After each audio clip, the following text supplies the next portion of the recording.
प्रिया bathroom में गर्म पानी के नीचे खुद को डुबोकर दिन भर के तनाव को दूर करने की कोशिश कर रही थी। लेकिन जैसे ही उसने शैम्पू किया, उसे एहसास हुआ कि वह तौलिया लाना भूल गई है। पूरी तरह से गीले बाहर नहीं निकलना चाहती।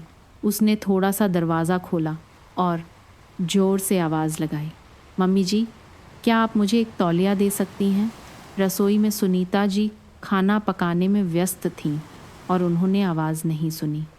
ठीक उसी समय रमेश जी गलियारे से गुज़र रहे थे और उन्होंने आवाज़ सुनी। यह सोचकर कि प्रिया को मदद की ज़रूरत है, वे हाथ में तौलिया लेकर कमरे में चले गए।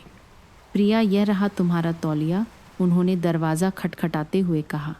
रमेश जी की आवाज़ पहचानकर प्रिया सन्न रह गई। पापा जी, आप इसे दरवाजे के बाहर ही छोड़ दीजिए, मैं ले लूँगी, उसने जल्दी से जवाब दिया। लेकिन रमेश जी ने सोचा कि दरवाज़ा पहले से ही खुला है, इसलिए उन्होंने दरवाज़ा धकेल दिया और अंदर आ गए। दोनों की आंखें एक पल के लिए मिलीं। प्रिया घबराकर पर्दा खींचकर छिप गई। उसके गाल शर्म से लाल हो गए। पापा जी, आप तुरंत बाहर जाइए। रमेश जी भी तुरंत मुड़े और बाहर चले गए। उनका चेहरा भी शर्म से लाल हो गया था। बेटा, मुझे माफ़ करना, मुझे नहीं पता था कि तुम, मुझे माफ़ करना। उन्होंने दरवाज़ा बंद कर दिया और उलझन और अपराधबोध से भरे मन से चले गए। प्रिया बाथरूम में चुपचाप खड़ी रही। उसका दिल ज़ोर ज़ोर से धड़क रहा था। उसे बहुत शर्म महसूस हो रही थी और समझ नहीं आ रहा था कि इस घटना के बाद वह रमेश जी का सामना कैसे करेगी। ऐसा लगा कि कहानी यहीं ख़त्म हो जाएगी, लेकिन पड़ोसन शांति देवी ने गलती से रमेश जी को परेशान चेहरे के साथ बाथरूम से बाहर निकलते देख लिया। अपनी गपशप करने की आदत के कारण शांति देवी ने इस अवसर को एक सनसनीखेज कहानी गढ़ने में नहीं गंवाया। मैंने अभी रमेश जी को बाथरूम से बाहर निकलते देखा, जबकि उनकी बहू अंदर ही थी। ज़रूर कोई बात है, उसने एक और पड़ोसी से फुसफुसाया। यह अफवाह गांव में तेज़ी से फैल गई और कुछ ही दिनों में सुनीता जी के कानों तक पहुंच गई। जब उन्होंने यह सुना तो उन्होंने गुस्से में रमेश जी के सामने ही प्रिया से सवाल किया, प्रिया, मुझे समझाओ कि ससुर जी तुम्हारे बाथरूम से क्यों निकल रहे थे? तुम दोनों ने क्या किया? प्रिया इन बेतुके आरोपों से स्तब्ध थी। उसने शांत रहने की कोशिश करते हुए जवाब दिया, मम्मी जी, ये सिर्फ एक गलतफहमी थी। मैं तौलिया लाना भूल गई थी और पापा जी मेरी मदद करने के लिए लाए थे, बस इतनी सी ही बात थी। लेकिन सुनीता जी ने उस पर विश्वास नहीं किया। तुम मुझे बेवकूफ़ समझती हो, ऐसी बात महज एक हादसा कैसे हो सकती है? इस पर रमेश जी ने दृढ़ आवाज़ में कहा, सुनीता, तुम क्या सोच रही हो? क्या तुम्हें मुझ पर विश्वास नहीं है? ये पूरी तरह से मेरी गलती थी क्योंकि मैंने स्थिति को नहीं समझा। लेकिन सारा दोष प्रिया पर मत डालो। रमेश जी के शब्दों ने सुनीता जी के संदेह को और बढ़ा दिया। आपकी बातों से तो मुझे आप पर भी शक हो रहा है। आप हमेशा उसकी कुछ ज़्यादा ही परवाह करते हैं। मुझे अब कुछ ठीक नहीं लग रहा है। प्रिया का दम घुटने लगा।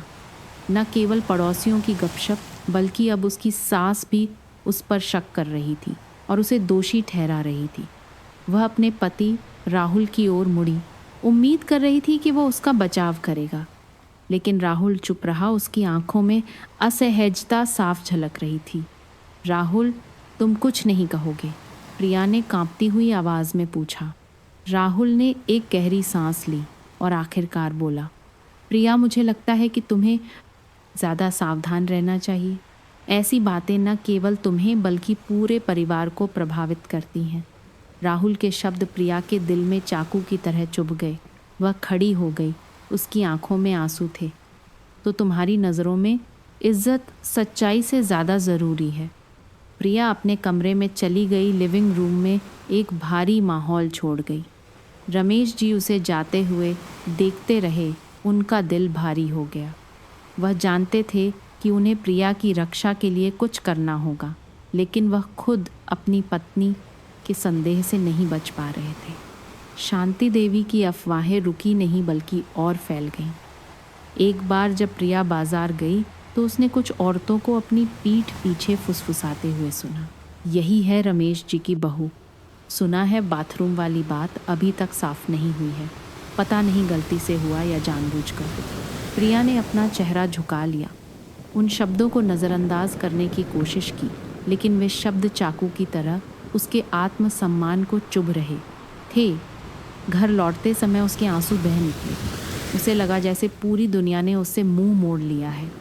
उस शाम प्रिया बरामदे में अकेली बैठी आसमान में तारों को देख रही थी। वह थकी हुई और फंसी हुई महसूस कर रही थी। ठीक उसी समय रमेश जी बाहर आए। उन्होंने प्रिया को देखा और उसके पास आकर बैठ गए। प्रिया, मैं जानता हूँ कि तुम बहुत दबाव में हो, उन्होंने गहरी गर्मजोशी भरी आवाज़ में कहा। मैं सच में माफ़ी चाहता हूँ कि अनजाने में तुम्हें इस स्थिति में डाल दिया। प्रिया ने उनकी ओर देखा। उसकी आंखें लाल थीं। पापा जी, मैं आपको दोष नहीं देती, लेकिन मुझे ऐसा लग रहा है जैसे मैं सब कुछ खो रही हूँ। मम्मी जी मुझ पर विश्वास नहीं करती। राहुल उदासीन है और बाहर की अफवाहें। मुझे नहीं पता कि मुझे क्या करना है। रमेश जी ने धीरे से सांस छोड़ी। प्रिया, तुम्हें मजबूत रहना होगा।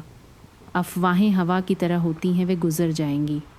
सबसे ज़रूरी ये है कि तुम खुद पर विश्वास करो। अगर तुम्हें ज़रूरत हो तो मैं हमेशा तुम्हारी मदद के लिए यहाँ हूँ। प्रिया को थोड़ा हल्का महसूस हुआ, लेकिन वह जानती थी कि अभी भी बहुत सारी मुश्किलें बाकी हैं। 1 हफ्ता बीत गया, लेकिन अफवाहें फैलती रहीं। प्रिया ने उन्हें नज़रअंदाज करने की कोशिश की, लेकिन दबाव बढ़ता जा रहा था। सब कुछ तब चरम पर पहुंच गया जब शांति देवी ने बाजार में सुनीता जी से सबके सामने ताना मारते हुए कहा, सुनीता बहन, सच कहूँ तो तुम्हारा घर इन दिनों बहुत मशहूर हो गया है। रमेश जी और उनकी बहू का ऐसा किस्सा तो गांव वाले बातें क्यों नहीं करेंगे। तुम्हें उस पर कड़ी नज़र रखनी चाहिए। सुनीता जी का चेहरा गुस्से से लाल हो गया। वह जल्दी से घर लौटी। जैसे ही वह दरवाजे से गुजरी, उन्होंने प्रिया को राहुल के बेटे बिन को गोद में लेकर लिविंग रूम में खेलते हुए देखा। उनका गुस्सा भड़क उठा। उन्होंने चिल्लाया, प्रिया, तुमने ऐसा क्या कर दिया कि पूरा गांव तुम्हारे बारे में बातें कर रहा है। मैंने तुमसे कहा था, इस परिवार की इज्जत तुम्हारे खराब करने के लिए नहीं है। प्रिया चौंक गई और बिन को कसकर पकड़ लिया, जैसे खुद को बचा रही हो। मम्मी जी, मैंने कुछ भी गलत नहीं किया है। मैंने समझाने की कोशिश की, लेकिन कोई विश्वास करने को तैयार नहीं है। सुनीता जी के कठोर शब्द प्रिया के दिल में गहरे घाव की तरह थे। वह सिर झुकाए चुपचाप खड़ी रही। आंसू उसके गालों पर लुढ़क रहे थे। उसका पूरा शरीर कांप रहा था, डर से नहीं, बल्कि उस घुटन से जिसे वह शब्दों में बयां नहीं कर सकती थी। इस परिवार को बनाए रखने के सारे प्रयास अंततः संदेह और अपमान में बदल गए। सुनीता जी अभी भी नहीं रुकीं और अपनी आवाज़ ऊंची करती रहीं, जैसे अपना सारा गुस्सा निकालना चाहती हूँ। मैंने तुम्हें बहुत बर्दाश्त कर लिया प्रिया। जिस दिन से तुमने इस घर में कदम रखा है, मेरे परिवार में एक दिन भी शांति नहीं रही है। बाहर की अफवाहें बिना वजह नहीं हैं। अगर तुम में ज़रा भी आत्म सम्मान है तो इस घर की इज्जत के बारे में सोचो और खुद चली जाओ। प्रिया ने अपना सिर उठाया। उसकी आंखें लाल थीं, लेकिन उनमें एक दृढ़ता की चमक थी। मम्मी जी, मैंने ऐसा कुछ भी नहीं किया है जिससे इस परिवार को शर्मिंदा होना पड़े। वे अफवाहें सच नहीं हैं और मुझे समझ नहीं आता कि आप बाहरी लोगों पर मुझसे ज़्यादा विश्वास क्यों कर रही हैं। मैं हर मुश्किल सह सकती हूँ, लेकिन कृपया मेरे सम्मान का अपमान न करें। सुनीता जी ने अपनी आंखों पर विश्वास न करते हुए घूर कर देखा। यह पहली बार था जब प्रिया ने पलटकर जवाब देने की हिम्मत की थी। तुम मुझसे ज़बान लड़ाने की हिम्मत कर रही हो। प्रिया ने सिर हिलाया। उसकी आवाज़ अभी भी शांत, लेकिन दर्द से भरी थी। मैं ज़बान नहीं लड़ा रही हूँ मम्मी जी। मैं बस चाहती हूँ कि आप समझें कि मैंने बहुत कुछ सहा है। मैं ऐसे परिवार में नहीं रहना चाहती जहाँ मेरे अपने ही मुझ पर विश्वास न करें। ठीक उसी समय मुख्य दरवाज़ा खुला और राहुल थका हुआ काम से घर लौटा। उसने अपने सामने का दृश्य देखा। प्रिया खड़ी थी। उसकी आंखों में आंसू थे, और सुनीता जी गुस्से से लाल थीं। उसने तुरंत पूछा, क्या हुआ तुम लोग? इतना शोर क्यों कर रहे हो? सुनीता जी राहुल की ओर मुड़ी जैसे उन्हें कोई सहयोगी मिल गया हो। राहुल, मैं तुम्हें बताती हूँ, तुम्हारी पत्नी ने इस परिवार का नाम मिट्टी में मिला दिया है। पूरा गांव उसके और पापा जी के बारे में बातें कर रहा है। मैंने उसे सब कुछ साफ साफ बताने के लिए कहा, लेकिन उसने मुझसे ज़बान लड़ाने की हिम्मत की। राहुल ने अपनी भौहें सिकोड़ी, उसकी नज़रें प्रिया की ओर घूमी। प्रिया, यह सब क्या है? प्रिया ने अपने पति की ओर देखा, जैसे उम्मीद की एक किरण जगी हो, लेकिन उसकी आवाज़ कांप रही थी।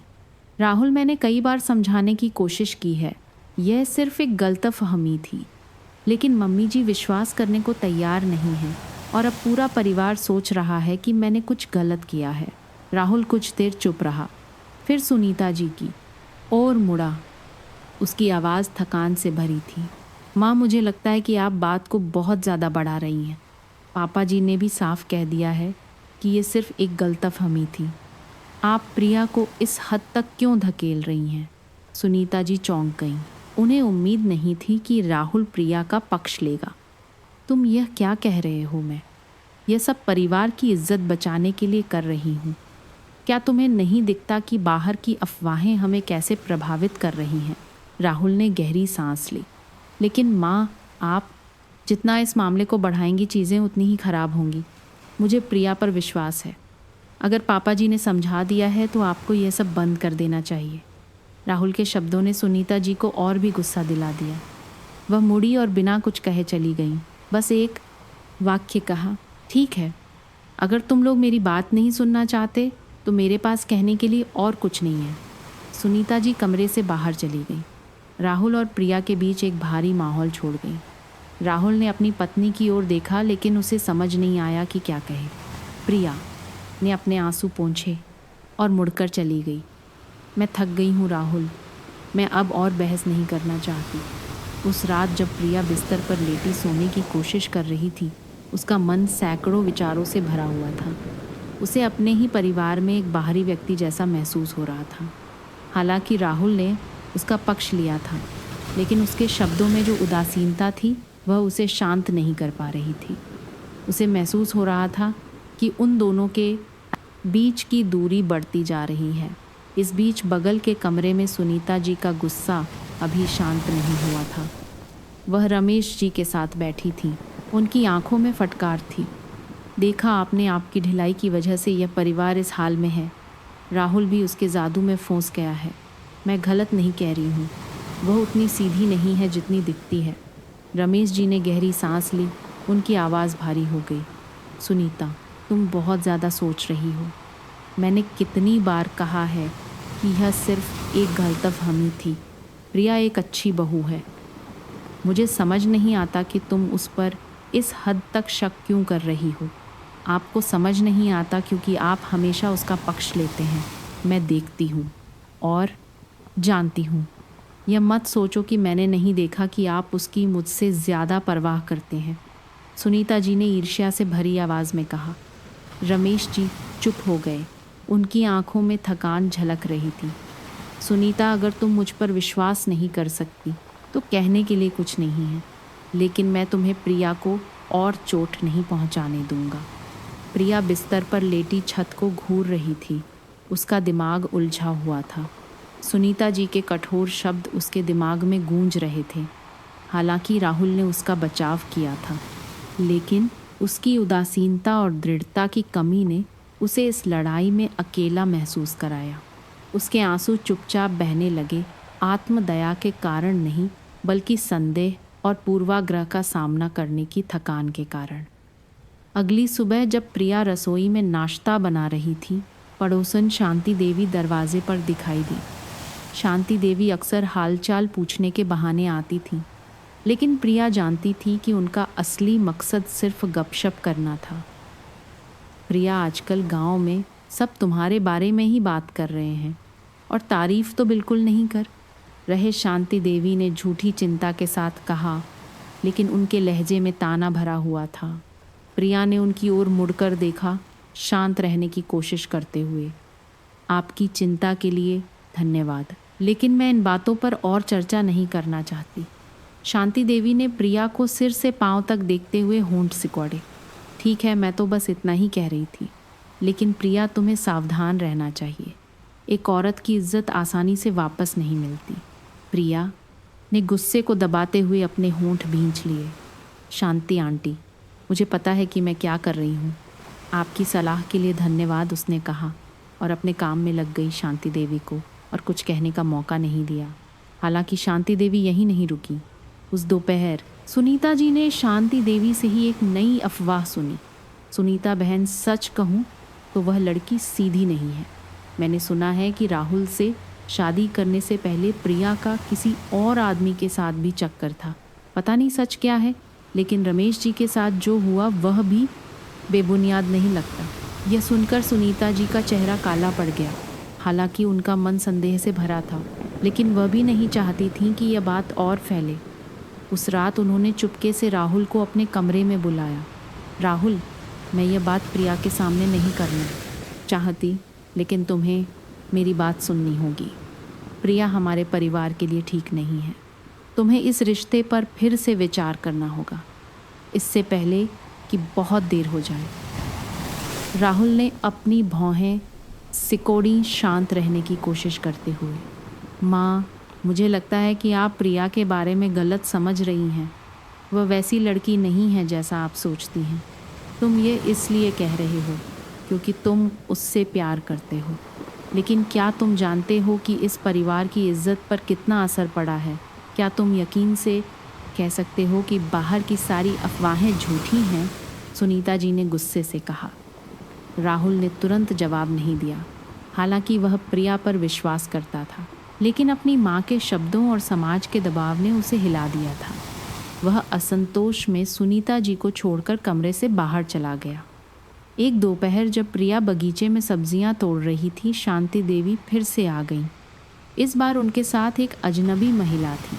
वह महिला शांति देवी की दूर की रिश्तेदार मीना थी और वह कभी रमेश जी की कंपनी में काम करती थी। मीना ने प्रिया को बड़ी उत्सुकता से देखा और अचानक कहा, तुम रमेश जी की बहू हो, है ना? मैंने पहले उन्हें तुम्हारे जैसी ही एक महिला के साथ बहुत करीब देखा था। क्या तुम उनके अतीत के बारे में कुछ जानती हो? प्रिया चौंक गई, समझ नहीं पाई कि क्या जवाब दे। मैं आपका मतलब नहीं समझी, उसने शांत रहने की कोशिश करते हुए कहा। मीना ने होंठ सिकोड़कर मुस्कुराया। कुछ नहीं, बस मुझे यह दिलचस्प लगा। तुम्हारी शक्ल उस महिला से बहुत मिलती है जिसकी रमेश जी बहुत परवाह करते थे, लेकिन शायद यह महज एक संयोग है। मीना के शब्दों ने प्रिया को सोचने पर मजबूर कर दिया। उसे लगा कि इस परिवार में कोई बहुत ज़रूरी बात छिपाई जा रही है, लेकिन वह यह भी जानती थी कि अगर उसने पता लगाने की कोशिश की तो चीज़ें और भी उलझ सकती हैं। एक साथ हाली देर रात जब पूरा परिवार सो चुका था, प्रिया चुपके से रमेश जी के स्टडी रूम में गई। उसने दराजों में खोजा और आखिरकार उसे एक बड़ा लिफाफा मिला। उसमें रमेश जी और एक जवान महिला की पुरानी तस्वीरें थीं जो बिल्कुल प्रिया जैसी दिखती थीं। प्रिया कुर्सी पर बैठ गई, उसका मन उलझ गया। ठीक उसी समय रमेश जी अंदर आए। प्रिया को तस्वीरें पकड़े देखकर वह कुछ देर चुप रहे और फिर एक गहरी सांस ली। प्रिया, तुम्हें यह नहीं देखना चाहिए था। प्रिया मुड़ी, उसकी आवाज़ भर्रा गई। पापा जी, तस्वीर में यह कौन है? मैं इस महिला जैसी क्यों दिखती हूँ? रमेश जी पास आए। उनकी आंखों में चिंता थी। वह मेरे जीवन का पहला प्यार थी जिसे मैंने कई साल पहले खो दिया था। तुम मुझसे इतनी मिलती हो कि जब भी मैं तुम्हें देखता हूँ मुझे अतीत की याद आ जाती है। प्रिया को लगा जैसे उसके पैरों के नीचे से ज़मीन खिसक रही है। वह कुछ नहीं कह पाई, बस चुपचाप बैठी रही। पापा जी, आपने इस बारे में किसी को क्यों नहीं बताया? क्योंकि अब इसका कोई मतलब नहीं है। मैंने भूलने की कोशिश की, लेकिन तुम्हारे आने से सारी यादें ताज़ा हो गईं। लेकिन प्रिया, तुम चिंता मत करो। मैंने उन भावनाओं को परिवार पर असर नहीं करने दिया। बस मुझे लगा कि तुम्हारी रक्षा करना मेरी जिम्मेदारी है। प्रिया ने उनकी ओर देखा। उसके आंसू बह रहे थे। उसे समझ नहीं आ रहा था कि वह आभारी महसूस करे या डरे। उसके मन में कई सवाल उठे, लेकिन उसने आगे पूछने की हिम्मत नहीं की। प्रिया रमेश जी से बात करने के बाद उलझे हुए मन से अपने कमरे में लौट आई। उनके शब्द एक तूफान की तरह थे, जिसने उसकी सारी भावनाओं को झकझोर दिया था। प्रिया बिस्तर पर लेटी छत को घूर रही थी। पहला प्यार, एक महिला जो उसके जैसी दिखती थी, ये सारे राज इस समय क्यों सामने आ रहे हैं? उसने खुद से पूछा, लेकिन जवाब उसकी पहुंच से बाहर था। अगली सुबह प्रिया ने सामान्य व्यवहार करने की कोशिश की ताकि परिवार में किसी को शक न हो, लेकिन उसके दिल में सब कुछ बदल चुका था। उसने रमेश जी से सीधे सामना करने के बजाय चुपचाप उनके राज के बारे में और जानने के लिए जांच करने का फैसला किया। एक दिन प्रिया शांति देवी के घर गई, जो गांव की हर बात जानती थी। हालांकि वह शांति देवी को पसंद नहीं करती थी, लेकिन वह जानती थी कि अगर कोई कुछ बता सकता है तो वह वही है। शांति आंटी, मुझे एक बात पूछनी थी, प्रिया ने सामान्य दिखने की कोशिश करते हुए कहा। शांति देवी ने भौहें चढ़ाकर उसे देखा। क्या बात है प्रिया, तुम यहाँ कम ही आती हो? क्या तुम्हारे परिवार में फिर कोई बात हो गई है? प्रिया ने सिर हिलाया और हल्के से मुस्कुराई। नहीं, ऐसी कोई बात नहीं है। मैं बस अपने ससुर जी के अतीत के बारे में जानने को उत्सुक थी। क्या आप कुछ जानती हैं? शांति देवी ने उसे घूर कर देखा। उनकी आवाज़ रहस्यमयी हो गई। रमेश जी, हाँ मुझे याद है। उनका अतीत भी काफ़ी उलझा हुआ था। सुना है कि वह गांव की एक सुंदर जवान लड़की से प्यार करते थे, लेकिन बाद में वह लड़की चली गई। कहते हैं कि उनके परिवार ने उसे स्वीकार नहीं किया था। प्रिया ने शांत रहने की कोशिश की, लेकिन उसका दिल जोर से धड़कने लगा। वह कौन थी आंटी? शांति देवी ने सिर हिलाया और हंसी। पुरानी बात है, मुझे ठीक से याद नहीं। लेकिन प्रिया, तुम इस बारे में क्यों पूछ रही हो? क्या इसका तुमसे कोई लेना देना है? प्रिया ने जल्दी से सिर हिलाया। नहीं आंटी, मैं बस उत्सुक थी। धन्यवाद। प्रिया उलझे हुए मन से घर लौटी। अगर शांति देवी की बात सही थी तो रमेश जी का अतीत का प्यार ही मौजूदा घटनाओं का कारण हो सकता है। लेकिन प्रिया अभी भी समझ नहीं पा रही थी कि रमेश जी ने यह सच पहले क्यों नहीं बताया। उस शाम जब पूरा परिवार खाना खा रहा था, सुनीता जी ने अचानक प्रिया की ओर चाकू जैसी तीखी नज़रों से देखते हुए कहा, प्रिया, आजकल तुम बहुत घूम फिर रही हो। क्या कोई और साजिश रच रही हो? प्रिया चौंक गई और शांत रहने की कोशिश की। माँ, मैं बस बाजार गई थी और शांति आंटी से मिलने। इसमें कुछ भी छिपाने जैसा नहीं है। सुनीता जी ने ताना मारा। शांति आंटी से मिलने तुम उनसे मिलने गई थी या घर की बातों में और मसाला लगाने का तरीका ढूंढने? मैं तुम्हें बता दूं, इस परिवार के खिलाफ कोई भी बुरी नीयत मत रखना। बगल में बैठे राहुल ने भौहें सिकोड़ी। माँ बस करो, ये बात बहुत हो चुकी है। प्रिया ने कुछ भी गलत नहीं किया है। सुनीता जी राहुल की ओर मुड़ी। उनकी आवाज़ तेज़ हो गई। राहुल, तुम अभी भी उसका पक्ष ले रहे हो क्या? तुम जानते हो कि पूरा गांव हमारे परिवार के बारे में क्या कह रहा है। अगर तुम अपनी पत्नी को संभाल नहीं सकते तो मैं तुम्हारे लिए यह करूँगी। प्रिया अब और बर्दाश्त नहीं कर सकी। उसने अपनी चॉपस्टिक्स नीचे रखी। उसकी आवाज़ साफ लेकिन कांपती हुई थी। माँ, मैंने बहुत सह लिया है। मैंने कुछ भी गलत नहीं किया है, और अगर आप इसी तरह मेरा अपमान करती रहीं तो मैं यह घर छोड़ दूँगी। खाने की मेज पर सन्नाटा छा गया। सुनीता जी ने अपनी आंखों पर विश्वास न करते हुए घूर कर देखा। तुमने क्या कहा? तुम मुझे धमकी देने की हिम्मत कर रही हो? प्रिया खड़ी हो गई। उसकी आंखें लाल थीं। मैं किसी को धमकी नहीं दे रही हूँ, लेकिन अगर यह जीवन सिर्फ अपमान और संदेह से भरा है तो मैं इसे जारी नहीं रखना चाहती। खाने के बाद राहुल प्रिया को ढूंढते हुए कमरे में आया। वह उसके पास बैठ गया, उसे शांत करने की कोशिश करते हुए। प्रिया, मैं जानता हूँ कि तुम इन दिनों दबाव में हो, लेकिन माँ भी परिवार के लिए ही अच्छा चाहती हैं। प्रिया ने उसे निराशा भरी नज़रों से देखा। राहुल, क्या तुम सच में मानते हो कि माँ मेरे लिए अच्छा चाहती हैं? क्या तुम्हें नहीं दिखता कि मैंने कितनी कोशिश की है? राहुल चुप हो गया। उसे नहीं पता था कि क्या जवाब दे। अपने दिल की गहराई में वो जानता था कि प्रिया गलत नहीं है, लेकिन वह अपनी माँ की इच्छा के खिलाफ भी नहीं जा सकता था। प्रिया, मुझे सब कुछ सुलझाने के लिए समय चाहिए। तुम चीज़ों को और मत बिगाड़ो। प्रिया ने फीकी हंसी हंसी। और बिगाड़ना राहुल, क्या तुम जानते हो कि मैंने तुम्हारे साथ रहने के लिए सब कुछ खो दिया है, लेकिन अब मुझे ऐसा लगता है जैसे तुम मेरे पक्ष में बिल्कुल नहीं हो। राहुल ने कुछ नहीं कहा, बस अपना सिर झुका लिया। दोनों को लाचारी की भावना ने घेर लिया।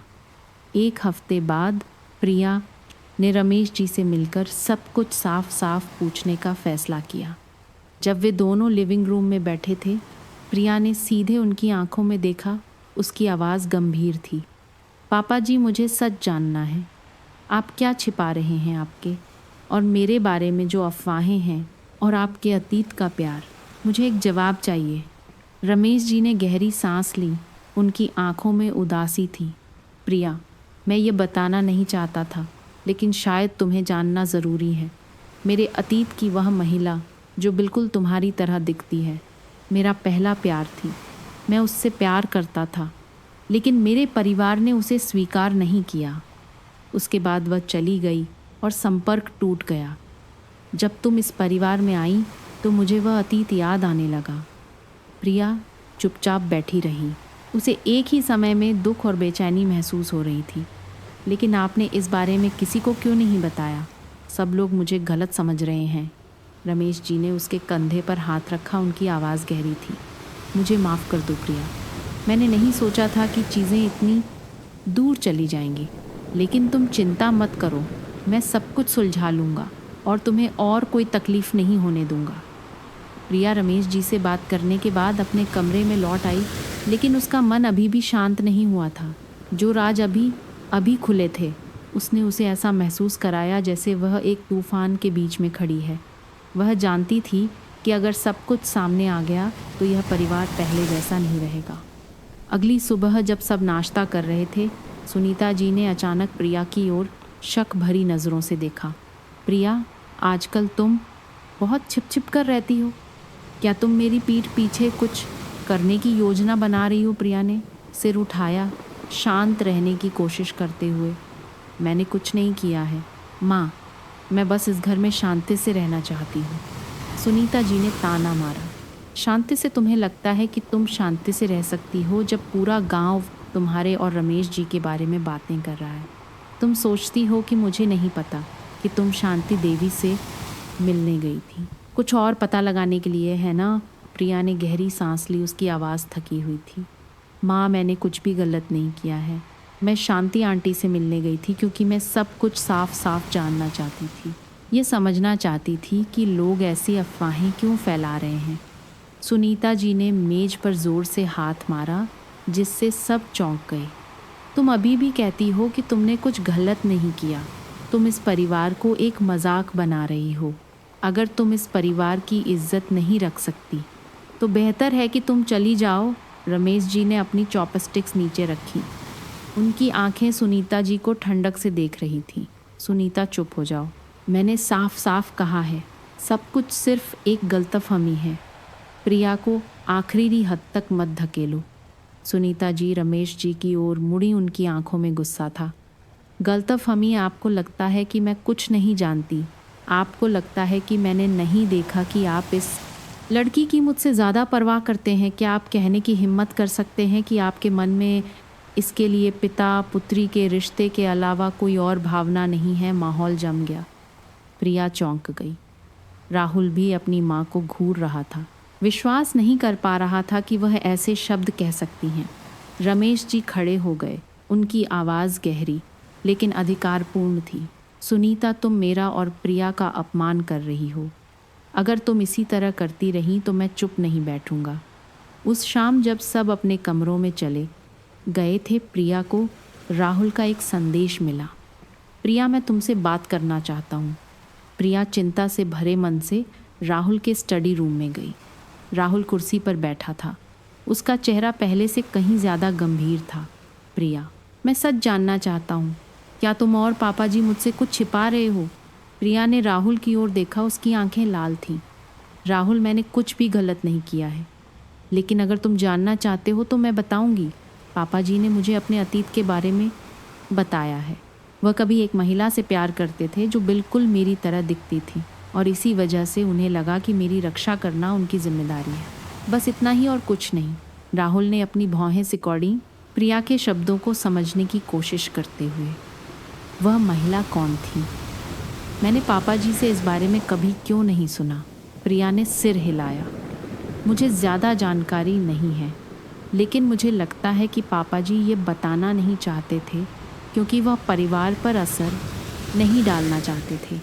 राहुल, तुम्हें मुझ पर विश्वास करना होगा। मैंने कुछ भी गलत नहीं किया है और मैंने तुमसे कभी कुछ छिपाने की कोशिश नहीं की है। राहुल ने प्रिया की ओर देखा।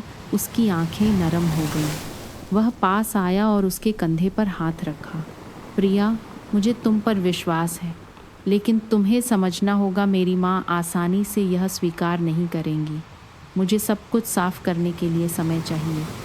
प्रिया ने सिर हिलाया, लेकिन उसके दिल में वह जानती थी कि शायद समय उसके पक्ष में न हो। एक दिन जब रमेश जी आंगन में टहल रहे थे, एक अजनबी आदमी गेट पर दिखाई दिया। वह रमेश जी का पुराना दोस्त मदन था। मदन ने रमेश जी को ताना मारते हुए देखा। रमेश, बहुत दिनों बाद मिले। मैंने सुना है कि तुम्हारे परिवार में कुछ उथल पुथल चल रही है ना? रमेश जी ने भौहें सिकोड़ी। मदन, तुम यहाँ क्या करने आए हो? मदन अंदर आया। उसकी आवाज़ रहस्यमयी थी। मैं तुम्हें अतीत की याद दिलाने आया हूँ। क्या तुम्हें वह महिला याद है जिससे तुम प्यार करते थे? उसने तुम्हें छोड़ने से पहले क्या कहा था? क्या तुम्हें याद है? रमेश जी चौंक गए। उनका चेहरा पीला पड़ गया। मदन, तुम क्या चाहते हो? अतीत बीत चुका है, उसे दोबारा मत उठाओ। मदन ने फीकी हंसी हंसी।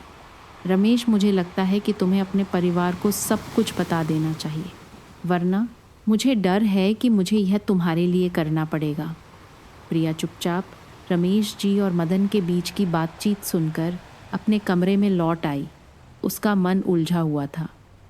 उसे एक भारी चट्टान की तरह बेचैनी महसूस हो रही थी। वह महिला कौन थी? मदन ने उसके ससुर से ऐसे रहस्यमयी शब्द क्यों कहे? वह पूरी रात सो नहीं सकी। बिना जवाब के सवाल उसके मन में घूमते रहे। अगली सुबह प्रिया ने सामान्य दिखने की कोशिश की, लेकिन सुनीता जी ने उसकी बेचैनी को भांप लिया। जब उन्होंने देखा कि प्रिया सोचते सोचते उबलते हुए बर्तन का ढक्कन लगाना भूल गई है, तो उन्होंने डांटा, प्रिया तुम क्या कर रही हो? तुम्हारा दिमाग कहाँ है कि सब्जी उबलकर बाहर आ रही है? प्रिया चौंक गई और जल्दी से उसे ठीक किया, लेकिन कुछ नहीं कहा। उसकी चुप्पी ने सुनीता जी को और भी परेशान कर दिया।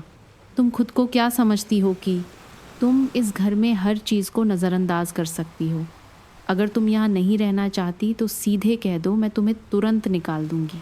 राहुल ठीक उसी समय अंदर आया और अपनी माँ के शब्द सुनकर भौहें सिकोड़ी।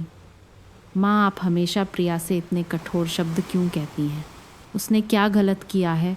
सुनीता जी अपने बेटे की ओर मुड़ी। उनकी आवाज़ तेज़ हो गई। तुम मुझसे पूछ रहे हो, मैं तुमसे पूछना चाहती हूँ।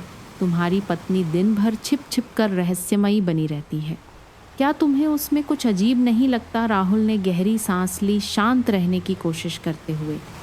माँ, आप यह बात बार बार कह रही हैं। प्रिया ने कुछ भी गलत नहीं किया है। आपको उसे थोड़ा रहस्यमयी बनी रहती है, अकेला छोड़ देना चाहिए। लेकिन सुनीता जी नहीं रुकी। गलत नहीं किया तो वह रमेश जी से क्यों मिलती रहती है और अब मुझसे बच रही है? तुम उसका बचाव करते रहो, लेकिन जब चीज़ें तुम्हारी सोच के मुताबिक ना हो तो मुझे दोष मत देना। प्रिया चुपचाप ये शब्द सुनती रही और महसूस किया जैसे कोई उसका गला घोंट रहा है। वह अब और संदेह और आलोचना सहन नहीं कर सकती थी। माँ, मुझे माफ़ कर दीजिए। अगर आपको लगता है कि मैं कुछ गलत कर रही हूँ तो मैं यहाँ से जाने के लिए तैयार हूँ। प्रिया के शब्दों ने राहुल को चौंका दिया। प्रिया, तुम यह क्या कह रही हो? प्रिया राहुल की ओर मुड़ी। उसकी आंखों में आंसू थे।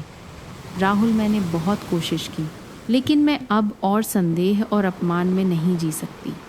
मैं तुम्हारे परिवार के टूटने का कारण नहीं बनना चाहती। राहुल कुछ कहने वाला था, लेकिन रमेश जी अचानक लिविंग रूम से बाहर आए। प्रिया, तुम्हें कहीं जाने की ज़रूरत नहीं है। मैं इस मामले को और आगे नहीं बढ़ने दूंगा। उस शाम रमेश जी ने पूरे परिवार को बात करने के लिए एक साथ बिठाया। लिविंग रूम का माहौल किसी खिंची हुई डोरी की तरह तनावपूर्ण था। मदन भी वहाँ मौजूद था, जिससे माहौल और भी भारी हो गया। रमेश जी ने शांत लेकिन दृढ़ आवाज़ में शुरू किया। सुनीता, राहुल, आज मैं एक बात साफ करना चाहता हूँ। मैं इस परिवार को बेबुनियाद अफवाहों के कारण और टूटने नहीं दे सकता। सुनीता जी ने अपने पति को शक भरी नज़रों से देखा। आप क्या कहना चाहते हैं? रमेश जी ने गहरी सांस ली और फिर मदन की ओर मुड़े। मदन, अगर तुम यहाँ चीज़ों को भड़काने आए हो तो सीधे कह दो, घुमा फिराकर बात मत करो। मदन ने फीकी हौंसी हौंसी और सबके सामने आया। ठीक है, अगर तुम यही चाहते हो तो मैं सच बताऊंगा। उसने प्रिया की ओर रहस्यमयी नज़रों से देखा। प्रिया, क्या तुम जानती हो जिस औरत से रमेश जी प्यार करते थे वह तुम्हारी सगी माँ थी? पूरा कमरा जम गया। प्रिया ने अपनी आंखें फाड़ ली। उसे लगा जैसे उसके पैरों के नीचे से ज़मीन खिसक रही है। आपने क्या कहा? मेरी माँ। मदन ने सिर हिलाया। उसकी आवाज़ धीमी लेकिन दृढ़ थी। हाँ, तुम्हारी माँ रमेश जी की प्रेमिका थी, लेकिन उनके परिवार के विरोध के कारण वह चली गई। किसी को नहीं पता था कि तुम उनके बेटे से शादी करके इस परिवार में आ जाओगी। प्रिया कुर्सी पर गिर पड़ी। सदमे के कारण वह एक शब्द भी नहीं बोल पाई। रमेश जी पास आए और उसके कंधे पर हाथ रखा। प्रिया, मुझे माफ़ कर दो कि मैंने तुमसे यह छिपाया। मैं नहीं चाहता था कि तुम इस अतीत के कारण दबाव में रहो, लेकिन मैं कसम खाता हूँ कि मेरे मन में तुम्हारे लिए जो भी भावनाएं हैं वे सिर्फ जिम्मेदारी और सुरक्षा की हैं और कुछ नहीं। सुनीता जी खड़ी हो गई। उनका चेहरा पीला पड़ गया था। क्या आप सच कह रहे हैं? वह उस औरत की बेटी है। रमेश जी ने सिर हिलाया। उनकी आंखों में थकान थी। हाँ, और मैं इस मामले को हमारे परिवार पर और असर नहीं डालने दूंगा। राहुल वहाँ चुपचाप बैठा था। उसने प्रिया की ओर देखा, लेकिन उसे समझ नहीं आया कि क्या कहे। आखिरकार उसने बस इतना ही कहा, प्रिया, मुझे माफ़ कर दो कि मैंने तुम पर विश्वास नहीं किया, लेकिन अब चीज़ें पहले से कहीं ज़्यादा उलझ गई हैं। प्रिया ने अपने आंसू पोंछे शांत होने की कोशिश करते हुए। राहुल, मुझे इस अतीत के बारे में कुछ नहीं पता था, लेकिन मैं जानती हूँ कि अगर हम मिलकर इसका सामना नहीं कर सकते तो यह परिवार हमेशा के लिए टूट जाएगा। सच सामने आने के बाद कमरे में माहौल जम गया था। प्रिया कुर्सी पर स्थिर बैठी थी। उसकी आंखें लाल थीं और वह अपने अंदर उठ रहे भावनाओं के तूफान को दबाने की कोशिश कर रही थी। राहुल ने सिर झुका लिया था। उसके हाथ कसकर बौंधे हुए थे, जैसे वह कुछ ऐसा पकड़ना चाहता हो जिसे वह नियंत्रित नहीं कर सकता। सुनीता जी ने अपना आपा खो दिया था। उनकी नज़रें लगातार रमेश जी और प्रिया के बीच घूम रही थी। आपने इतने सालों तक मुझसे यह बात क्यों छिपाई? सुनीता जी गुस्से से चिल्लाईं। आपको क्या लगा कि मैं यह बात मान लूँगी कि वह औरत आज भी हमारे परिवार को परेशान कर रही है? रमेश जी ने गहरी सांस ली, लेकिन उनकी आंखें दृढ़ थीं। सुनीता, मैंने यह बात इसलिए छिपाई क्योंकि मैं नहीं चाहता था कि इसका किसी पर असर पड़े। मैंने अतीत को दफनाने की कोशिश की, लेकिन मुझे नहीं पता था कि किस्मत प्रिया को हमारे परिवार में ले आएगी। प्रिया ने सिर उठाया। उसकी आंखों में दर्द था। पापा जी, मैं ही क्यों? मुझे उस अतीत का नतीजा क्यों भुगतना पड़ रहा है जिसके बारे में मैं कुछ नहीं जानती? रमेश जी आगे बढ़ने वाले थे, लेकिन प्रिया ने हाथ उठाकर उन्हें रोक दिया। पापा जी, मैं आपसे नफ़रत नहीं करती, लेकिन मुझे सब कुछ समझने के लिए समय चाहिए। प्रिया, मुझे माफ़ कर दो, राहुल ने अचानक कहा। उसकी आवाज़ भर्रा गई। मुझे नहीं पता था कि चीज़ें इतनी उलझी हुई हैं, लेकिन मैं वादा करता हूँ मैं तुम्हारे साथ खड़ा रहूँगा, चाहे कुछ भी हो जाए। प्रिया ने राहुल की ओर देखा। आंसू बह निकले। राहुल, मैं तुम्हें दोष नहीं देती, लेकिन मुझे डर है कि चीज़ें कभी पहले जैसी नहीं होंगी। सुनीता जी खुद को रोक नहीं पाई और प्रिया के सामने आकर सीधे उसकी ओर इशारा किया। तुम सही कह रही हो, चीज़ें कभी पहले जैसी नहीं होंगी। मैं ऐसी बहू को स्वीकार नहीं कर सकती जो उस औरत की परछाई हो जिसने हमारे परिवार का अतीत बर्बाद कर दिया था। प्रिया लिविंग रूम में चौंक कर खड़ी रह गई। उसकी आंखें हैरानी से खुली थीं। मदन के शब्द चाकू की तरह उसके दिमाग में चुभ रहे थे। उसका पूरा शरीर कांप रहा था, सांसें रुक गई थीं। उसने खुद को शांत करने की कोशिश की, लेकिन वह खुद से पूछने से नहीं रोक सकी, क्या उसने जो कहा वह सच है माँ? इसलिए चली गई क्योंकि पापा जी ने उन्हें मजबूर किया था। मैं ही क्यों? रमेश जी ने सिर झुका लिया। उनके हाथ कसकर बौंधे हुए थे। उनके चेहरे पर तनाव साफ दिख रहा था, जैसे वह सच का सामना करने या इनकार करने के बीच झूल रहे हों। लेकिन जब उन्होंने सिर उठाकर प्रिया की दर्द भरी आंखें देखीं, तो वह जान गए कि वह अब और नहीं बच सकते। प्रिया, रमेश जी ने गहरी और भारी आवाज़ में कहा, मदन ने जो कहा वो पूरी तरह से गलत नहीं है। प्रिया को लगा जैसे उसके पैरों के नीचे से ज़मीन खिसक रही है। आपका क्या मतलब है? पूरी तरह से गलत नहीं है, साफ साफ बताइए। उसकी आवाज़ लगभग चीख में बदल गई, जिसमें गुस्सा, चोट और निराशा थी। रमेश जी ने गहरी सांस ली। उनके कंधे झुक गए। उस समय मैंने एक गलती की थी। हमारा परिवार एक प्रतिष्ठित परिवार था। मैं सबसे बड़ा बेटा था और मुझ पर नाम बनाए रखने की जिम्मेदारी थी। जब तुम्हारी माँ गर्भवती हुई तो मुझ में उन्हें बचाने की हिम्मत नहीं थी। परिवार ने विरोध किया, दबाव डाला और मैंने चुप रहना चुना। मैं तुम्हारी माँ के साथ खड़ा नहीं हुआ। मैंने उन्हें अकेले जाने दिया। प्रिया हौंस पड़ी, लेकिन यह खुशी की हौंसी नहीं थी, इसमें कड़वाहट थी। तो यह सच है, सब कुछ सच है। आपने मेरी माँ को सब कुछ छोड़ने पर मजबूर कर दिया है ना? और अब मैं भी उसी गलतफहमी के जाल में फंस गई हूँ। राहुल, जो अब तक चुप बैठा था, आखिरकार बोला, पापा जी, आपने यह बात क्यों छिपाई? आपने कभी क्यों नहीं बताया? अगर प्रिया की माँ को जाना पड़ा तो आपको कम से कम भरपाई करने का कोई तरीका ढूंढना चाहिए था। आपने चीज़ों को इस हद तक कैसे जाने दिया? रमेश जी ने अपने बेटे की ओर देखा। उनकी आवाज़ भर्रा गई। राहुल, मुझे अपनी पूरी ज़िंदगी पछतावा रहा है, लेकिन उस समय मुझ में हिम्मत नहीं थी और मुझे नहीं पता था कि क्या करना है। जब तक मैं चीज़ों को ठीक करना चाहता, तब तक बहुत देर हो चुकी थी। प्रिया का गला रूंध गया। बहुत देर हो चुकी थी। आप सही कह रहे हैं पापा जी, बहुत देर हो चुकी है। अब बहुत देर हो चुकी है कि मैं आपको एक भरोसेमंद व्यक्ति के रूप में देख सकूं। उसने रमेश जी की ओर देखा। उसकी आंखों में चोट थी। क्या आप जानते हैं पापा जी, मैंने इस परिवार में अपनी भूमिका निभाने की पूरी कोशिश की, लेकिन अंत गे पापा जी, मैंने इस परिवार में क्या हुआ? मैं बस अतीत का एक टुकड़ा निकली जिसका आप कभी सामना नहीं करना चाहते थे। कमरे में तनाव बढ़ गया जब सुनीता जी और बर्दाश्त नहीं कर सकी। उन्होंने मेज पर हाथ मारा और खड़ी हो गई। उनका चेहरा गुस्से से लाल था। रमेश, आपको लगता है कि आप सब कुछ कबूल करके मामला सुलझा लेंगे? क्या आप जानते हैं कि मैंने कितना कुछ सहा है? आपने मुझसे सब कुछ छिपाया और अब मुझे यहाँ बैठकर ये सब भयानक बातें सुननी पड़ रही हैं। आपने मुझे पूरे परिवार के सामने शर्मिंदा कर दिया है। रमेश जी सुनीता जी की ओर मुड़े। उनकी आवाज़ दृढ़ थी। सुनीता, मैं तुमसे हमेशा ये छिपाना नहीं चाहता था, लेकिन ये मेरी गलती है और मैं इसकी जिम्मेदारी लूँगा। तुम्हें प्रिया को अपना गुस्सा निकालने का निशाना बनाने की ज़रूरत नहीं है। सुनीता जी ने फीकी हंसी। उनकी आंखें उन्हें तिरस्कार से देख रही थीं। जिम्मेदारी? अब आप जिम्मेदारी शब्द कह रहे हैं। क्या आप जानते हैं, मुझे आप पर और इस लड़की पर बहुत पहले से शक था। बाहर की अफवाहों के कारण नहीं, बल्कि जिस तरह से आप उसे देखते थे, जिस तरह से आप उसकी परवाह करते थे। आपको लगता है कि मैंने ध्यान नहीं दिया? सुनीता जी के शब्दों ने प्रिया की रीढ़ में ठंडक दौड़ा दी।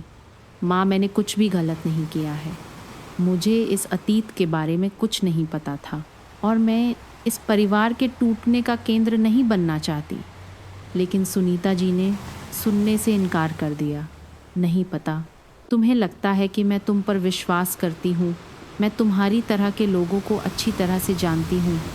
तुम्हारी माँ ने इस परिवार को एक बार बर्बाद किया था और अब तुम उसके नक्शेकदम पर चल रही हो। कितनी विडंबना है। राहुल खड़ा हो गया। उसकी आवाज़ गुस्से से भरी थी। माँ बस करो, तुम्हें प्रिया का इस तरह अपमान करने का कोई हक नहीं है। सब कुछ पापा जी की गलती है, इसका उससे कोई लेना देना नहीं है। सुनीता जी ने अपने बेटे की ओर देखा। उनकी आंखों में निराशा थी। राहुल, तुम किसका पक्ष ले रहे हो?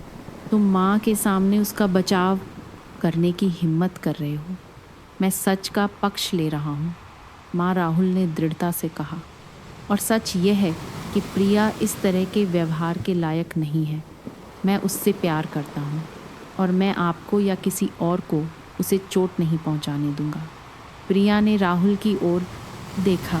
आंसू उसके गालों पर लुढ़क रहे थे। यह पहली बार था जब उसने उसे इतनी मजबूती से अपने लिए खड़े होते देखा था, लेकिन इससे उसके दिल का भारीपन कम नहीं हुआ। राहुल, तुम्हारा धन्यवाद, लेकिन मुझे नहीं पता कि मैं इस परिवार में रह पाऊंगी या नहीं। प्रिया ने लिविंग रूम छोड़ने का फैसला किया जब चीज़ें बहुत ज़्यादा हो गई। वह बाहर आंगन में गई और शांत होने के लिए एक गहरी सांस ली। धुंधली चांदनी बगीचे पर पड़ रही थी, लेकिन उसके दिल में सब कुछ अंधेरे जैसा लग रहा था। वह जानती थी कि आज रात जो हुआ उसने सब कुछ बदल दिया था। उसके और राहुल के बीच का रिश्ता, उसके और रमेश जी के बीच का रिश्ता, और उसके और सुनीता जी के बीच का रिश्ता, सब कुछ गहराई से टूट चुका था। जब प्रिया बाहर बगीचे में एक पत्थर की बेंच पर बैठी थी तो उसके पीछे से हल्के कदमों की आवाज़ आई। उसे मुड़ने की ज़रूरत नहीं थी। वह जानती थी कि वह राहुल है। वह उसके बगल में बैठ गया। कुछ देर चुप रहा, फिर बोला, प्रिया, मुझे माफ़ कर दो कि मैंने तुम्हारी बेहतर तरीके से रक्षा नहीं की। मैं जानता हूँ कि तुमने बहुत दबाव सहा है। प्रिया ने उसकी ओर मुड़कर देखा। उसकी आंखें लाल थीं। राहुल, मैं तुम्हें दोष नहीं देती, लेकिन मुझे इस परिवार में हर किसी की आंखों में एक कांटे की तरह महसूस हो रहा है। मुझे नहीं पता कि मैं यहाँ रह पाऊँगी या नहीं। राहुल ने उसका हाथ कसकर पकड़ लिया। प्रिया, तुम मेरी पत्नी हो। चाहे कुछ भी हो जाए, मैं तुम्हें अकेले नहीं सहने दूंगा। हम मिलकर इससे गुजरेंगे। प्रिया ने धीरे से सिर हिलाया, लेकिन उसके दिल में अभी भी बहुत बेचैनी थी। हालांकि तूफान अभी थमा नहीं था। एक दिन जब प्रिया लिविंग रूम की सफाई कर रही थी तो उसने गलती से रमेश जी और एक अजनबी आदमी के बीच की फ़ोन पर बातचीत सुन ली। रमेश जी की आवाज़ चिंता से भरी थी। मैंने तुमसे कहा था, मैं नहीं चाहता कि मेरा अतीत और खोदा जाए। अगर तुम मुझे धमकी देते रहे तो मैं तुमसे निपटने में संकोच नहीं करूँगा। प्रिया दरवाजे के पीछे चुपचाप सुनती रही। वह आदमी जिसे उसने मदन माना हौसा। रमेश, तुम्हें लगता है कि तुम्हारे पास खोने के लिए कुछ बचा है? मेरे हाथ में तुम्हारी इज्जत बर्बाद करने के लिए पर्याप्त सबूत हैं, और तुम्हारी सुंदर बहू वह भी शांति से नहीं रहेगी। प्रिया की रीढ़ में ठंडक दौड़ गई। उसे नहीं पता था कि वह किस मामले में फंस गई है, लेकिन यह साफ था कि चीज़ें और भी खतरनाक होती जा रही थी। उसने रमेश जी से कुछ न कहने और अपने कमरे में जाकर जो सुना था उस पर सोचने का फैसला किया। इस बीच मदन ने रमेश जी को धमकी देना बंद नहीं किया। एक दिन वह एक बड़ा लिफाफा लेकर घर के गेट पर दिखाई दिया। सुनीता जी ने सबसे पहले मदन को देखा। उसे देखकर उन्होंने शक से भौहें सिकोड़ी। तुम यहाँ क्या करने आए हो? हमारे घर में तुम्हारा स्वागत नहीं है, सुनीता जी ने ठंडी आवाज़ में कहा। मदन ने फीकी हंसी और लिफाफा उनकी ओर बढ़ाया। मैं यहाँ आपको कुछ दिलचस्प सच बताने आया हूँ। शायद आप अपने पति के अतीत और अपनी बहू के बारे में जानना चाहें, जिससे आप नफ़रत करती हैं। सुनीता जी ने लिफाफा छीन लिया। उनकी आंखों में बेचैनी साफ दिख रही थी। तुम क्या कह रहे हो? बस इसे खोलो और तुम्हें पता चल जाएगा, मदन ने कहा और मुड़कर चला गया। सुनीता जी को कई सवालों के साथ छोड़ गया। सुनीता जी लिफाफा लेकर अपने कमरे में गई और चुपचाप उसे खोला। अंदर पुरानी तस्वीरों और दस्तावेज़ों की एक श्रृंखला थी, जिसमें रमेश जी और प्रिया की मां के बीच के रिश्ते के बारे में जानकारी थी। साथ ही ऐसे विवरण थे जो वह कभी नहीं जानती थी। एक विशेष तस्वीर ने सुनीता जी को ऐसा महसूस कराया जैसे उनके शरीर में खून जम गया हो। यह रमेश जी और प्रिया की माँ की तस्वीर थी। हाथ में हाथ डाले एक पुराने घर के सामने खड़े थे। तस्वीर के नीचे लिखा था, वह औरत जिसे तुम भूल नहीं सकते। सुनीता जी को लगा जैसे उनके चारों ओर सब कुछ ढह रहा है। रमेश, तुमने मुझसे कितनी बातें छिपाईं। उन्होंने फुसफुसाया। आंसू उनके गालों पर लुढ़क रहे थे। उनके दिल में ईर्ष्या और चोट का विस्फोट हो गया। वह खड़ी हुई दस्तावेज़ों का लिफाफा लेकर कमरे से बाहर निकली। रमेश जी का सामना करने के लिए दृढ़ थी। जब सुनीता जी ने पूरे परिवार के सामने रमेश जी का सामना किया तो सब कुछ एक बम की तरह फट गया। उन्होंने लिफाफा मेज पर फेंका और चिल्लाई, रमेश समझाओ, ये क्या है? मुझे ये सब बातें किसी बाहरी व्यक्ति से क्यों पता चलनी चाहिए? तुमसे नहीं। रमेश जी ने लिफाफे को देखा, उनका चेहरा पीला पड़ गया। सुनीता, मैं तुमसे हमेशा यह छिपाना नहीं चाहता था, लेकिन अब यह महत्वपूर्ण नहीं है, यह अतीत है। महत्वपूर्ण नहीं है सुनीता जी, चिल्लाई। उनकी आंखें लाल थीं। तुमने मुझे इतने सालों तक धोखे में रखा और अब तुम कहते हो कि यह महत्वपूर्ण नहीं है। और प्रिया, क्या वह कुछ जानती है या तुमने उसे मुझसे भी पहले बता दिया था? प्रिया चुपचाप बगल में बैठी थी, आंसू बह रहे थे। माँ, मुझे कुछ नहीं पता था। मुझे यह सच हाल ही में पता चला और मुझे नहीं पता कि इसका सामना कैसे करूं। सुनीता जी ने प्रिया की ओर देखा और फिर रमेश जी की ओर मुड़ी। उनकी आवाज़ कड़वाहट से भरी थी। तुमने न केवल मुझे धोखा दिया बल्कि अपनी बहू को भी एक मुश्किल स्थिति में डाल दिया। तुम पति पिता या इस परिवार के मुखिया होने के लायक नहीं हो।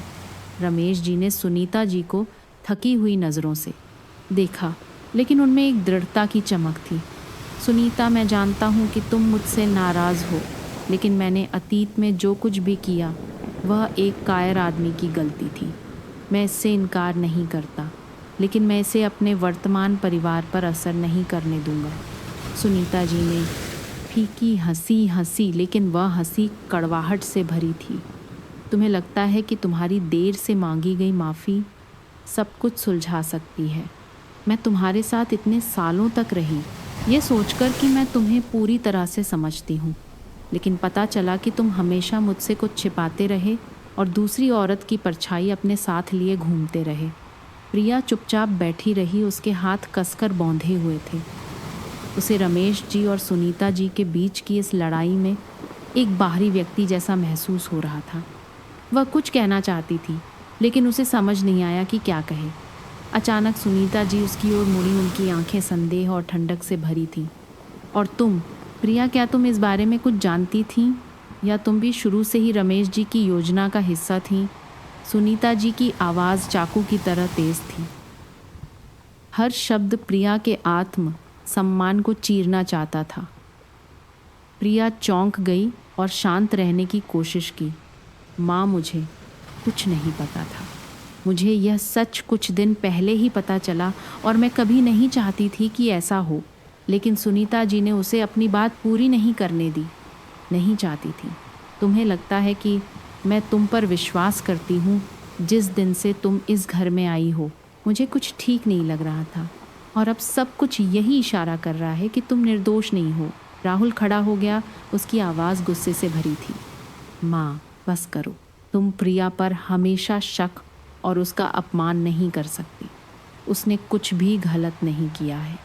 ये पापा जी की गलती है, इसका उससे कोई लेना देना नहीं है।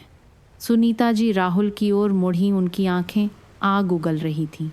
तुम माँ के सामने उसका बचाव करने की हिम्मत कर रहे हो। क्या तुम जानते हो कि उसने इस परिवार को किस हाल में डाल दिया है? मैंने तुम्हें इतने सालों तक पाला पोसा कि अब तुम एक बाहरी व्यक्ति का पक्ष ले रहे हो। राहुल ने एक गहरी सांस ली, शांत रहने की कोशिश करते हुए। माँ, प्रिया बाहरी नहीं है, वह मेरी पत्नी है, मेरे बेटे की माँ है। अगर आप यह स्वीकार नहीं कर सकती तो मुझे नहीं पता कि आपको खुश करने के लिए क्या करना है।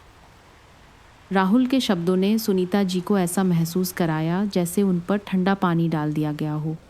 वह कुर्सी पर बैठ गई। उनकी आंखों में आंसू थे। तुम सही कह रहे हो राहुल, मुझे सच में नहीं पता कि अब क्या करना है।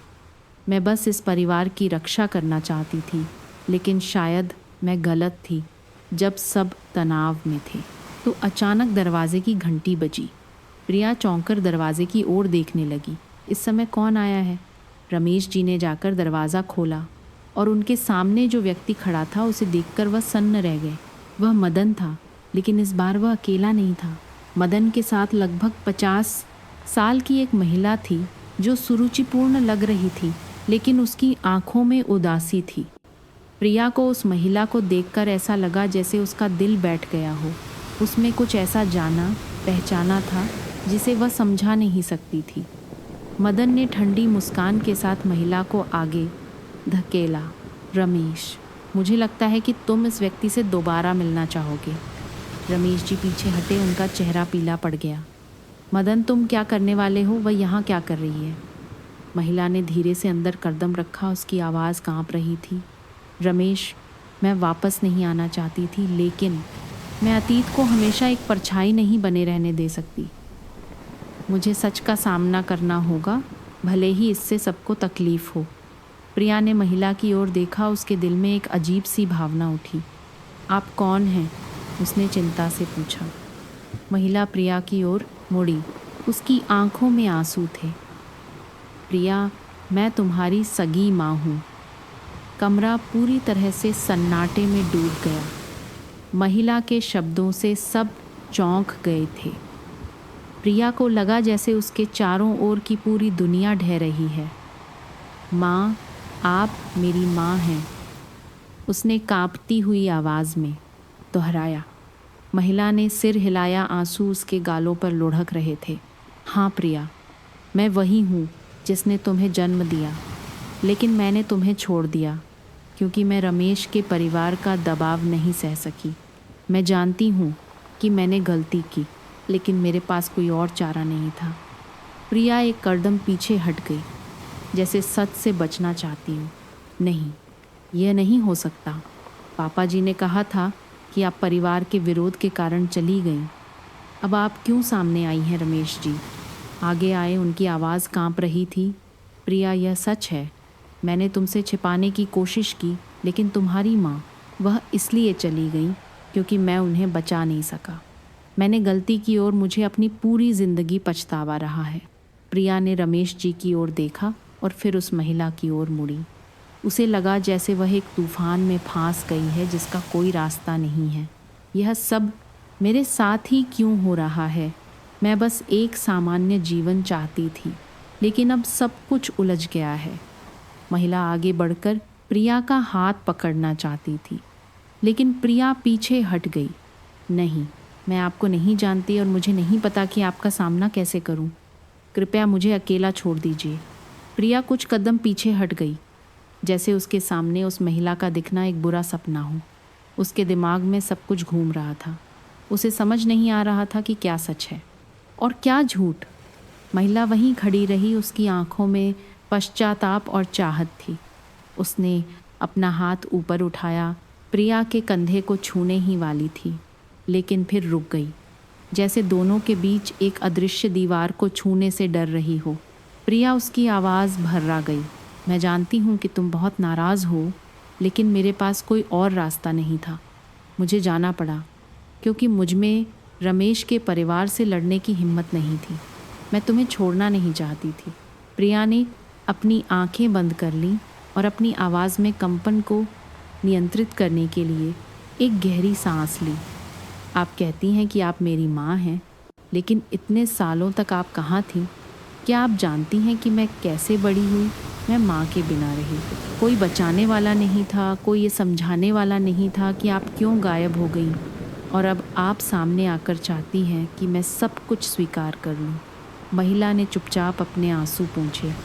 मैं जानती हूँ कि मुझे तुमसे माफ़ी मांगने का कोई हक नहीं है, लेकिन मैं अपनी पूरी ज़िंदगी पश्चाताप में जी हूँ। मैं हमेशा तुम्हें ढूंढना चाहती थी, लेकिन मैं डरती थी। अपनी गलतियों का सामना करने से डरती थी कि तुम मुझे कभी स्वीकार नहीं करोगी। जब प्रिया और वह महिला एक दूसरे का सामना कर रही थी। सुनीता जी कुर्सी पर बैठ गईं, उनकी आंखों में गुस्सा था। मुझे विश्वास नहीं हो रहा है रमेश, यह वह औरत है जिससे तुम प्यार करते थे। उसने न केवल तुम्हारा अतीत बर्बाद किया, बल्कि अब वह इस परिवार को बर्बाद करने के लिए वापस आ गई है। रमेश जी चुपचाप खड़े रहे, उनके चेहरे पर थकान थी। सुनीता, तुम जो भी कहो, लेकिन अब इसका उससे कोई बाका मिलेदा लेना देना नहीं है। यह मेरी गलती है। मैं उसे और हमारी बेटी को नहीं बचा सका। अगर तुम किसी को दोष देना चाहती हो तो मुझे दोष दो। तुम्हारी बेटी सुनीता जी ने कड़वाहट से हंसते हुए कहा, मैं तुम्हारे साथ इतने सालों तक रही, इस परिवार को बनाए रखने के लिए सब कुछ त्याग दिया, और अब तुम मुझसे कहते हो कि प्रिया तुम्हारी और किसी दूसरी औरत की बेटी है। तुम्हें लगता है कि मैं यह स्वीकार करूंगी? राहुल खड़ा हो गया, उसकी आंखें लाल थीं। माँ प्लीज़, अब और मत कहो। मैं जानता हूँ कि यह एक बड़ा सदमा है, लेकिन हमें शांत रहने की ज़रूरत है। मैं प्रिया को और कोई तकलीफ़ नहीं सहने दूंगा। सुनीता जी राहुल की ओर मुड़ी, उनकी आंखों में निराशा थी। राहुल, क्या तुम जानते हो कि तुम क्या कह रहे हो? तुम एक ऐसे व्यक्ति का बचाव कर रहे हो जिसकी जड़ें ही इस परिवार के साथ एक धोखा हैं।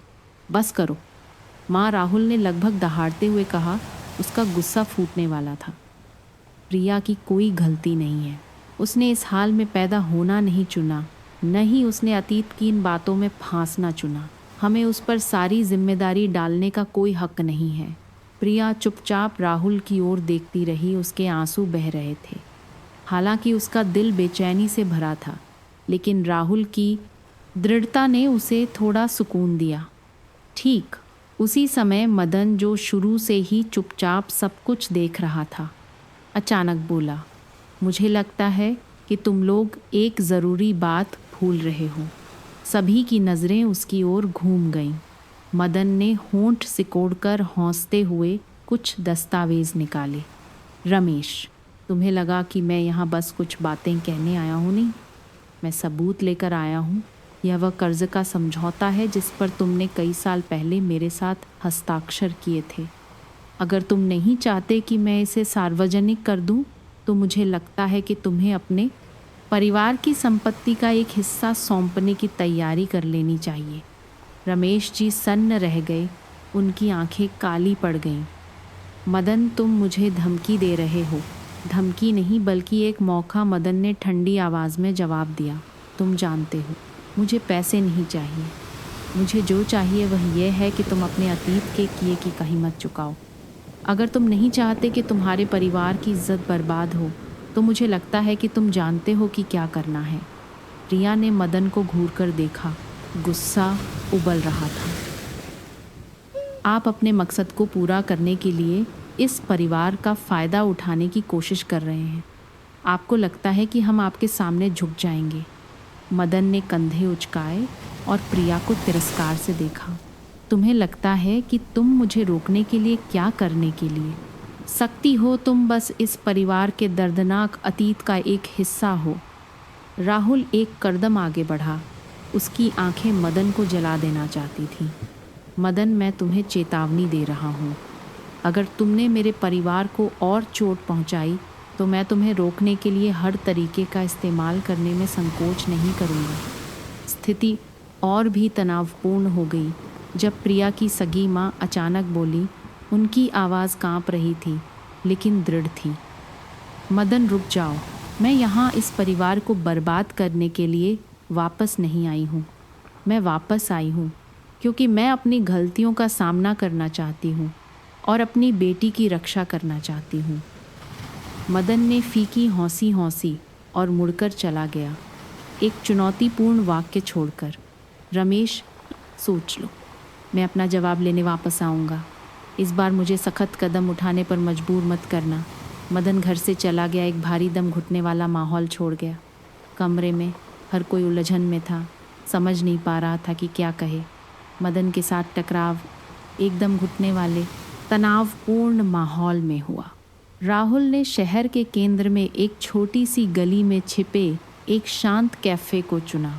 उसने सावधानी से गणना की थी, क्योंकि यह जगह बहुत भीड़ भाड़ वाली नहीं थी, जो उसे और मदन को बिना किसी परेशानी के बात करने के लिए पर्याप्त थी। जब राहुल कॉफ़ी की चुस्कियां ले रहा था, उसकी नज़रें दरवाजे पर टिकी थीं। तभी मदन दिखाई दिया। उसने एक आत्मविश्वास से भरे अहंकार के साथ प्रवेश किया। उसके सजे धजे सूट और शांत चाल ने राहुल को असहज कर दिया, लेकिन उसने जल्दी से अपनी भावनाओं पर काबू पा लिया। राहुल, मदन ने गहरी और कुछ हद तक व्यंग्यात्मक आवाज़ में कहा, तुमने मुझे यहाँ कॉफ़ी पीने के लिए तो नहीं बुलाया होगा, है ना? राहुल खड़ा हो गया और एक औपचारिक मुस्कान दी, लेकिन उसकी आंखों में दृढ़ता छिपी नहीं थी। बैठिए मदन जी, मुझे लगता है कि हमें कुछ बातें साफ करनी हैं। मदन बैठ गया, पैर पर पैर रखकर, और सीधे राहुल की ओर देखने लगा। क्या बात अगर तुम रमेश जी के कर्जर के बारे में बातचीत करना चाहते हो तो मुझे डर है कि हमारे पास और कुछ कहने के लिए नहीं है। राहुल ने सिर हिलाया। उसके होठों पर मुस्कान फीकी पड़ गई। नहीं, मैं यहाँ बातचीत करने नहीं आया हूँ। मैं यहाँ आपके परिवार के साथ आपके सभी डराने धमकाने वाले खेलों को ख़त्म करने आया हूँ। मदन ने भौहें चढ़ाईं और फिर हौंस पड़ा। ख़त्म करने तुम बहुत मजाकिया बात कर रहे हो राहुल। तुम्हें लगता है कि तुम मेरा क्या कर सकते हो? राहुल ने तुरंत जवाब नहीं दिया। उसने धीरे धीरे अपने बैग से लैपटॉप निकाला, उसे चालू किया और मदन के सामने रख दिया। स्क्रीन पर दस्तावेज़ों, ईमेल और तस्वीरों की एक श्रृंखला दिखाई दे रही थी। राहुल ने लैपटॉप को मदन की ओर घुमाया। उसकी आवाज़ गहरी लेकिन अधिकारपूर्ण थी। यह इस बात का सबूत है कि आपने मेरे पिता के कर्ज के समझौते का इस्तेमाल अवैध लेन देन को छिपाने के लिए किया है। ये पैसे कई अलग अलग खातों में स्थानांतरित किए गए हैं और मैंने उनके और आपके कुछ संदिग्ध परियोजनाओं के बीच का संबंध ढूंढ लिया है। मदन के होठों पर मुस्कान गायब हो गई। वह स्क्रीन के करीब झुक गया, हर दस्तावेज और हर लेन देन को ध्यान से देखने लगा जो स्पष्ट रूप से प्रस्तुत किया गया था। उसका चेहरा पीला पड़ गया, लेकिन उसने शांत रहने की कोशिश की। तुम्हें यह सब कहाँ से मिला? राहुल ने कंधे उचकाए। आपको यह जानने की ज़रूरत नहीं है। आपको वाई जो समझने की ज़रूरत है वह यह है कि मैंने ये दस्तावेज़ अपने वकील को भेज दिए हैं। अगर आप अभी नहीं रुके तो मैं इन्हें जांच एजेंसी और प्रेस को भेजने में संकोच नहीं करूँगा। मदन कुर्सी पर पीछे झुक गया। उसकी आंखों में गुस्सा चमक रहा था। तुम्हें लगता है कि तुम बस इन चीज़ों से मुझे हरा सकते हो राहुल? तुम अभी भी बहुत अनुभवहीन हो। राहुल आगे की ओर झुका, उसकी आंखें चाकू की तरह तेज थीं। मदन जी, मुझे आपको हराने की ज़रूरत नहीं है, मुझे बस आपको रुकने की ज़रूरत है। आपने बहुत कुछ कर लिया है। मेरे परिवार को आपके द्वारा पैदा किए गए और तूफानों की ज़रूरत नहीं है। मदन ने राहुल को घूरकर देखा। चुप्पी एक मानसिक लड़ाई की तरह खिंच गई। आखिरकार मदन ने फीकी हौंसी हौंसी, लेकिन उसकी हौंसी में कड़वाहट थी। ठीक है राहुल, मैं पीछे हट जाऊंगा, लेकिन तुम्हें याद रखना चाहिए, तुम्हारा परिवार उतना साफ नहीं है जितना तुम सोचते हो। कुछ चीज़ें एक बार सामने आ जाएं तो उन्हें वापस नहीं लिया जा सकता। राहुल खड़ा हो गया और सीधे मदन की आंखों में देखा। मैं सच से नहीं डरता मदन जी, लेकिन मैं आपको मेरे परिवार को और बर्बाद नहीं करने दूंगा। मदन ने होंठ सिकोड़े और फिर खड़ा हो गया, अपने सूट को ठीक करते हुए। तुम्हें लगता है कि तुम जीत गए? राहुल, बस इंतज़ार करो। तुम्हें एहसास होगा कि कभी कभी सच झूठ से भी ज़्यादा क्रूर होता है। यह कहकर मदन कैफ़े से चला गया। राहुल को आधी जीत आधी चिंता की भावना के साथ वहाँ खड़ा छोड़ गया। वह जानता था कि मदन आसानी से हार नहीं मानेगा, लेकिन कम से कम उसने अपने परिवार की रक्षा के लिए सब कुछ किया था। कुछ हफ्तों बाद मदन को अवैध लेन देन की एक बड़ी जांच में गिरफ्तार कर लिया गया। राहुल द्वारा दिए गए सबूतों का इस्तेमाल न केवल परिवार की रक्षा के लिए किया गया, बल्कि पुलिस को मदन के कई गलत कामों का पर्दाफाश करने में भी मदद मिली। समाचारों में मदन की पुलिस कार से सिर झुकाकर बाहर निकलते हुए की तस्वीर ने राहुल और प्रिया को राहत की सांस लेने पर मजबूर कर दिया। प्रिया ने राहुल की ओर देखा, उसकी आवाज़ भर्रा गई। राहुल, तुमने कर दिखाया, तुमने हमारे परिवार की रक्षा की। राहुल ने उसका हाथ कसकर पकड़ लिया। प्रिया, मैं वादा करता हूँ, अब से कोई भी तुम्हें और बच्चे को चोट नहीं पहुँचाएगा। मदन और उसके कामों के बारे में सच्चाई ने सुनीता जी को यह एहसास दिलाया कि उन्होंने प्रिया पर शक किया और उसके साथ अन्याय किया था। एक शाम वह प्रिया के कमरे में गई और उसके बगल में बैठ गई। तनाव और दबाव के बाद वह बहुत बूढ़ी लग रही थी। प्रिया, उन्होंने पहले से कहीं ज़्यादा नरम आवाज़ में कहा, मुझसे गलती हो गई। मैंने अपनी ईर्ष्या और पूर्वाग्रह को अपनी आंखों पर हावी होने दिया। मुझे माफ़ कर दो बेटा। प्रिया ने सुनीता जी की ओर देखा। ऐसा लगा जैसे समय रुक गया हो। यह वह माफ़ी थी जिसके बारे में उसने कभी नहीं सोचा था कि उसे सुनने को मिलेगी। माँ, मैं आपको दोष नहीं देती, मैं बस उम्मीद करती हूँ कि अब से हमारा परिवार शांति से रहेगा। सुनीता जी ने धीरे से सिर हिलाया और प्रिया का हाथ पकड़ लिया। तुम एक अच्छी इंसान हो प्रिया, मुझे उम्मीद है कि तुम मुझे माफ़ कर सकती हो। शांति देवी, वह पड़ोसन जो हमेशा नमक मिर्च लगाकर राहुल के परिवार के बारे में झूठी अफवाहें फैलाती थी, को आखिरकार एक सबकर मिला। एक दिन शांति देवी को पड़ोसियों ने ही नज़रअंदाज कर दिया जब उनकी झूठी बातों और नीच हरकतों का सच सामने आया। बाजार में जब शांति देवी हमेशा की तरह दूसरों के मामलों में दखल देने वाली थी, तो एक दुकानदार ने चिल्लाकर कहा, चुप रहो शांति देवी, तुमने दूसरों के परिवार को पहले ही बहुत बर्बाद कर दिया है। अब से कोई तुम्हारी बात पर विश्वास नहीं करेगा। शांति देवी शर्मिंदा हो गई और किसी की ओर देखने की हिम्मत नहीं कर सकी। उस दिन से वह ज़्यादातर घर में ही रहने लगी और दूसरों के मामलों में दखल देने की हिम्मत नहीं की। 1 साल बाद प्रिया और राहुल ने अपने दूसरे बच्चे, एक प्यारी सी बेटी का स्वागत किया। उनका परिवार हौंसी और खुशी से भर गया। अब कोई तनाव और गलतफहमी नहीं थी। रमेश जी ने भी इन सब के बाद अपने बच्चों और पोते पोतियों को खुश देखकर शांति पाई। उन्होंने अपने पोते पोतियों की देखभाल में ज़्यादा समय बिताना शुरू कर दिया, अतीत की गलतियों की भरपाई करने की कोशिश करते हुए। सुनीता जी भी बदल गईं, एक दयालु और प्यार करने वाली दादी बन गईं। वह अक्सर अपनी नई पोती को गोद में लेती, उनकी आंखों में गर्व की चमक होती थी। प्रिया घर के आंगन में खड़ी अपने बच्चों को रमेश जी और राहुल के साथ खेलते हुए देख रही थी। वह धीरे से मुस्कुराई, राहत की भावना उसके दिल में भर गई। तूफान गुजर चुका था और आखिरकार उसके परिवार ने खुशी पा ली थी।